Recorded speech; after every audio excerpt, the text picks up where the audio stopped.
Hi all, welcome to my channel.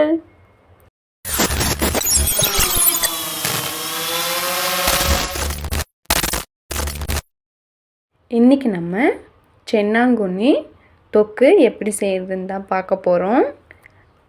அதுக்கு தேவையான பொருள் சென்னாங்குன்னி, எண்ணெய், 2 மீடியம் சைஸ் வெங்காயம், 10 பல் பூண்டு, ஒரு மீடியம் சைஸ் தக்காளி, கொத்தமல்லி, கருவேப்பிலை, சீரகம் இதெல்லாம் எடுத்து வச்சுக்கோங்க.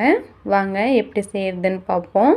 ஃபர்ஸ்ட் சென்னாங்குன்னி வெறும் வானலில் போட்டு நல்லா ட்ரை ரோஸ்ட் பண்ணி எடுத்துக்கோங்க. நல்லா கலர் சேஞ்ச் ஆகி வரணும். அது வரைக்கும் நல்லா சிம்லே வச்சு ரோஸ்ட் பண்ணிக்கோங்க. கலர் சேஞ்ச் ஆனதும் மொரத்துக்கு மாற்றிக்கோங்க. நிறைய பேர் சேனலை சப்ஸ்கிரைப் பண்ணாமலே பார்க்குறீங்க. மறக்காமல் சேனலை சப்ஸ்கிரைப் பண்ணிக்கோங்க. அடுத்து சென்னாங்குன்னி நல்லா தண்ணி ஊற்றி அலசி எடுத்துக்கோங்க. வாங்க தொக்கு எப்படி செய்யுதுன்னு பார்ப்போம். அதுக்கு கடாய் வச்சுட்டு தேவையான அளவுக்கு எண்ணெய் சேர்த்திக்கோங்க. எண்ணெய் சூடானதும் 1/4 ஸ்பூன் அளவுக்கு கடுகு சேர்த்திக்கோங்க. அடுத்து 1/4 ஸ்பூன் அளவுக்கு சீரகம் சேர்த்திக்கோங்க. 2 மீடியம் சைஸ் வெங்காயம் கட் பண்ணி எடுத்தீங்கல்ல அதையும் சேர்த்திக்கோங்க. 10 பல் பூண்டு நசுக்கி சேர்த்திக்கோங்க. ஒரு இனுக்கு கருவேப்பிலை சேர்த்தி நல்லா மிக்ஸ் பண்ணி விட்டுருங்க.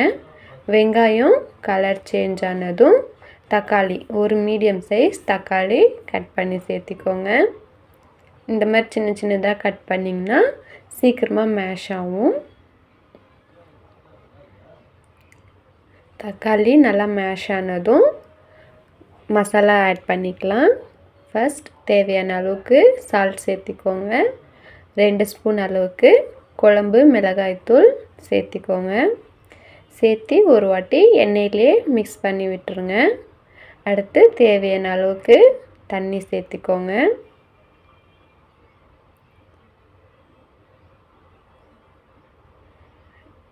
சென்னாங்குன்னியை நல்லா அலசி அந்த தொக்கோடையும் ஆட் பண்ணிக்கோங்க.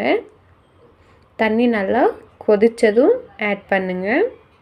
உங்களுக்கு சென்னாங்குன்னி அதிகமாக தெரிஞ்சால் கொஞ்சம் கம்மியாக கூட ஆட் பண்ணிக்கோங்க. நீங்கள் 5 மினிட்ஸ்லேயே நல்லா வெந்துடும்.